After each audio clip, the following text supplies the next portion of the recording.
Yaorana et bienvenue dans Fetia. Aujourd'hui, nous allons parler de ce moment un peu particulier, ce moment où une année se termine et une autre commence. Déjà, je vous souhaite à tous une très belle année 2026 et je suis heureuse et ravie de reprendre les épisodes de Fetia. Je suis Temanava Domingo, votre Miss Tahiti 2024 et ce podcast, c'est un rendez-vous pour souffler, s'inspirer et avancer à son rythme. Parce qu'il suffit parfois d'une simple phrase pour changer notre regard et s'ouvrir à de nouvelles possibilités. Et surtout, se rappeler qu'on n'est jamais seul sur ce chemin qui est la vie. Yaorana à tous. Aujourd'hui, j'avais vraiment envie de partager un peu avec vous un épisode assez spontané, dans le sens où c'est le début d'une nouvelle année. Bon, on est déjà le 14 janvier, je crois, à l'heure où j'enregistre cet épisode. Et moi, c'est vrai que je reviens d'un bon mois de vacances avec mes proches en France. Et en fait, ça m'a fait énormément de bien et je me suis dit, ok,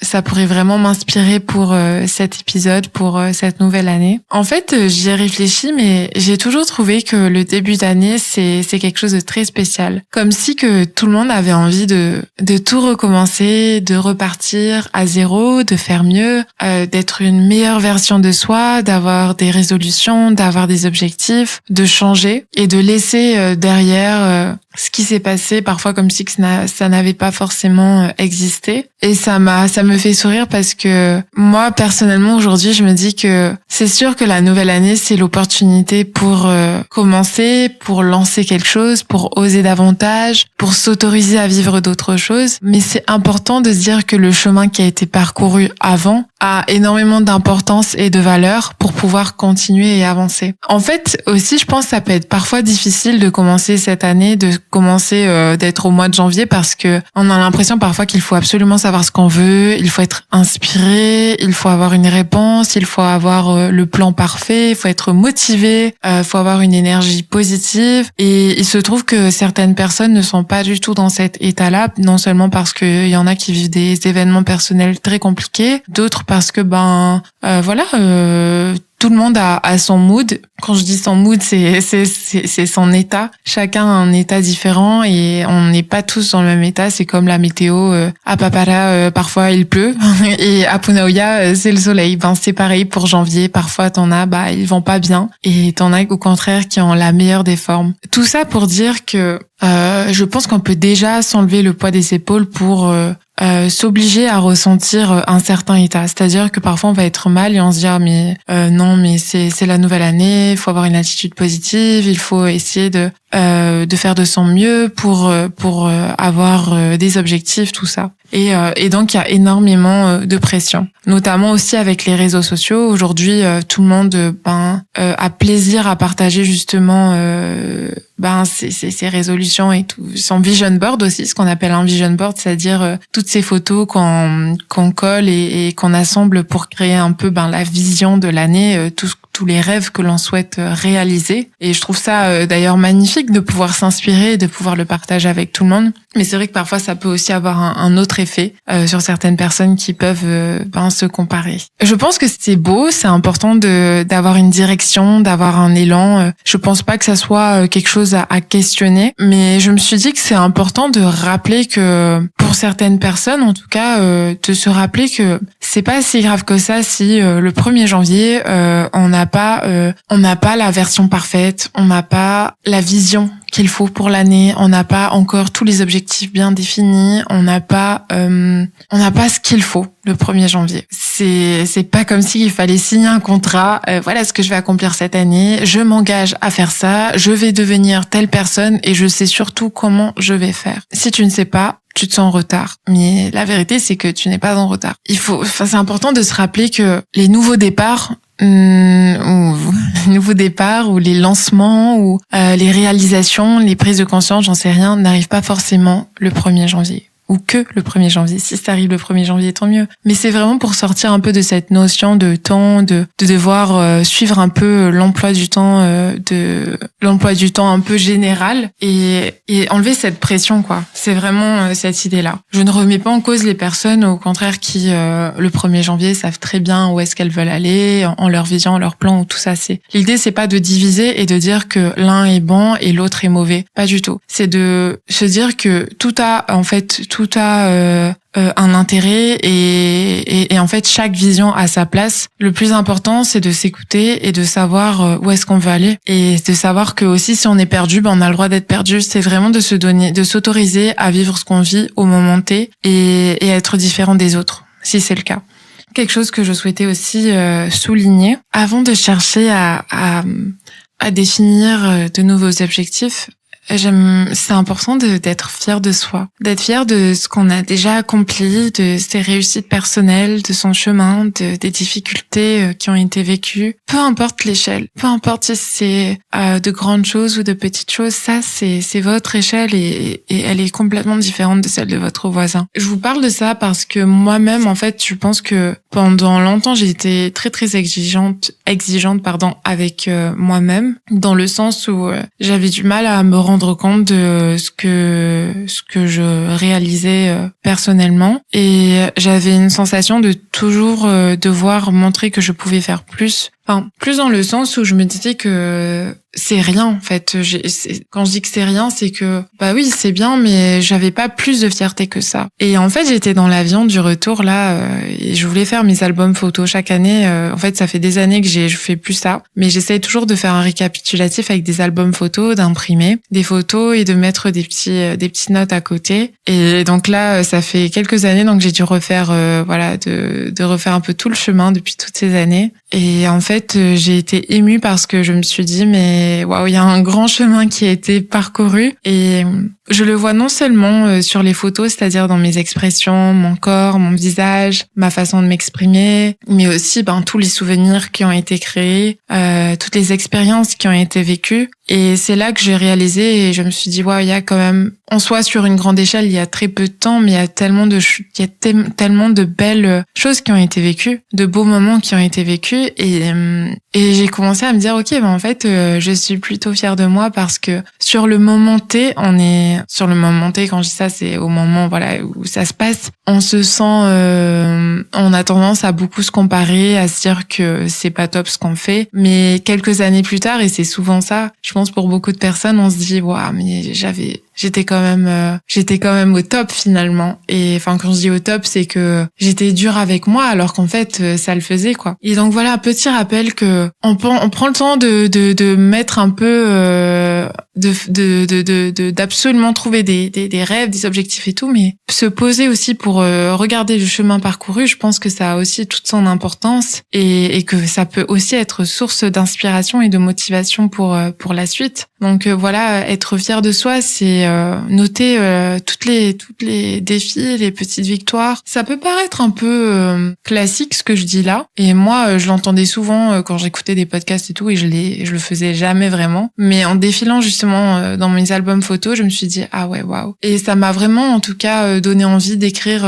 ce pourquoi j'étais fière de moi. Et je pense que ce qui peut être mis en avant, c'est vraiment ces fois où tu doutais énormément de toi et que finalement tu t'en es sorti, ou encore ces moments où tu pensais que t'allais abandonner et t'as pas abandonné et t'as réussi à persévérer et la récompense a juste été incroyable. Enfin voilà, il y a tellement de choses à mettre en avant. On a souvent tendance à se rabaisser, à trouver des défauts, à montrer ce qui va pas, mais on oublie parfois de mettre aussi en avant ce pourquoi on est fier. Donc bon, si t'as un petit papier, moi je te propose en tout cas de noter 3 choses pour lesquels tu es fier de toi et pourquoi pas les garder dans ton porte-monnaie, dans ton téléphone et de les relire quoi dans les moments de difficulté et de doute, parce que ça nous permet, je pense, de se reconnecter à notre cœur, de nous reconnecter à notre cœur, et de revenir à l'essentiel. Je le disais en début de podcast, donc le début d'année, ça peut être une source de motivation pour beaucoup et je trouve ça super.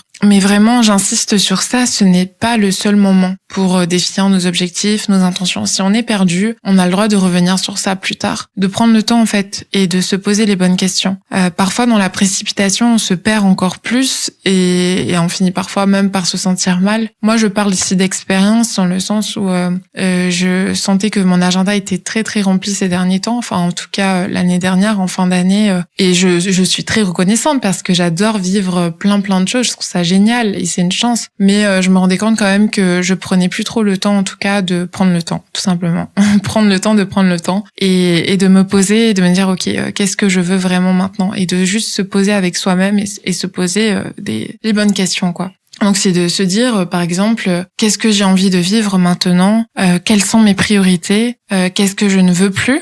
Aussi, voilà, tout simplement, c'est 3 petites questions toutes simples, mais je pense que ça peut nous guider. Donc, qu'est-ce que j'ai envie de vivre? Comment est-ce que j'ai envie de me sentir cette année? Comment est-ce que j'ai envie de vivre chaque jour? Parce qu'en fait, le 1er janvier, ok, c'est pour une nouvelle année, mais j'ai envie de dire, chaque jour de cette nouvelle année, qu'est-ce que tu as envie de vivre? Et c'est ça, moi, qui me guide, c'est que j'ai plus envie de me dire que chaque nouvelle année, ça sera des nouvelles résolutions. Non, c'est de poser des bases, mais pour toutes les prochaines années à venir. Évidemment que ça va évoluer, mais c'est de me dire que chaque jour a son importance et chaque jour a sa valeur. C'est pas juste un simple jour ordinaire et que j'attends avec impatience Noël ou le Nouvel An ou mon anniversaire ou l'anniversaire d'un proche pour vivre quelque chose d'extraordinaire. C'est de me dire comment est-ce que au quotidien j'ai envie de me sentir. J'ai envie de me sentir vivante. J'en parle souvent, mais le timing n'est pas le même pour tout le monde. Donc ça rejoint ce que je viens de dire. Mais un exemple tout bête. Là, en ce moment, en France, c'est l'hiver. À Tahiti, c'est la saison des pluies. Mais quelque part dans le monde, il y a du soleil. Donc, en fait, c'est de se rappeler,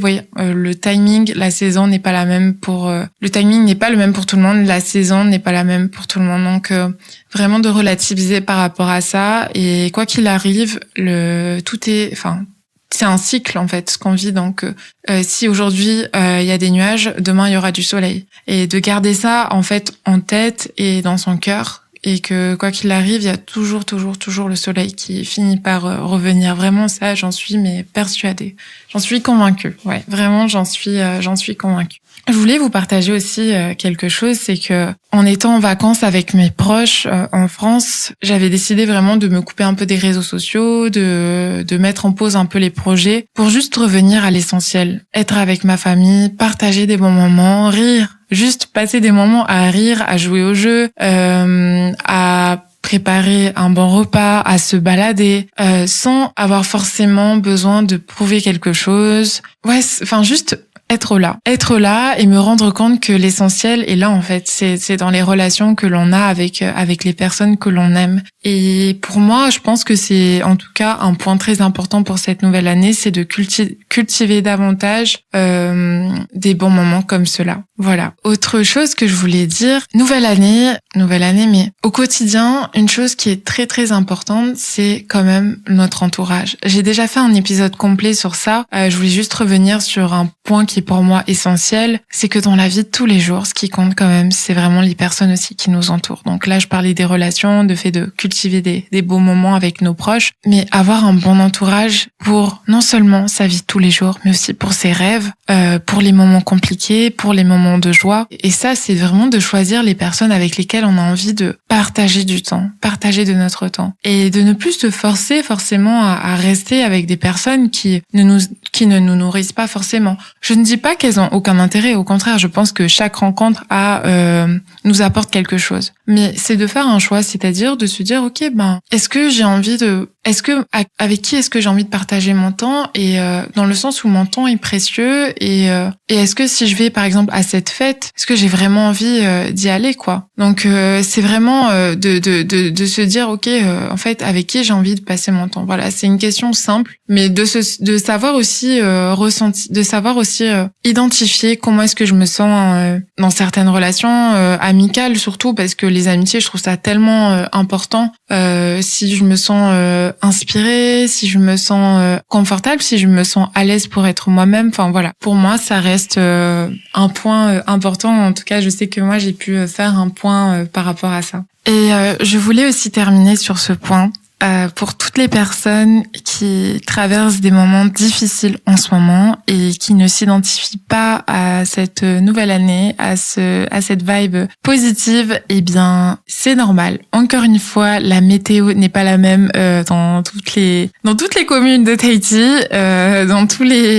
quoique en ce moment c'est la saison des pluies, mais ce que je veux dire par là, c'est que on n'a pas tous la même météo et les saisons ne sont pas les mêmes pour tout le monde. Je le répète souvent, mais en fait, de mon côté, j'essaye aussi d'intégrer ça comme je peux, de me rappeler justement que j'ai le droit de ne pas aller bien, j'ai le droit de traverser des moments difficiles, même si ce sont les fêtes, même si c'est pas le bon moment. Je pense que c'est important aussi pour cette nouvelle année de s'autoriser à ne pas aller bien et surtout à demander de l'aide. Il y a des professionnels qui sont là si ça va pas. Il y a des personnes qui peuvent vous accompagner et c'est peut-être un message un peu de prévention de mon côté, mais c'est parce que j'ai aussi des proches qui ne vont pas bien. Moi aussi, ça m'arrive. Et moi, ça me touche énormément. Et je me dis que c'est très, très important d'en parler, de ne pas se sentir seul et de savoir s'entourer. De savoir s'entourer des bonnes personnes et de mettre de côté, en fait, cette pression de se dire que c'est pas le moment de ne pas aller bien, c'est pas le moment de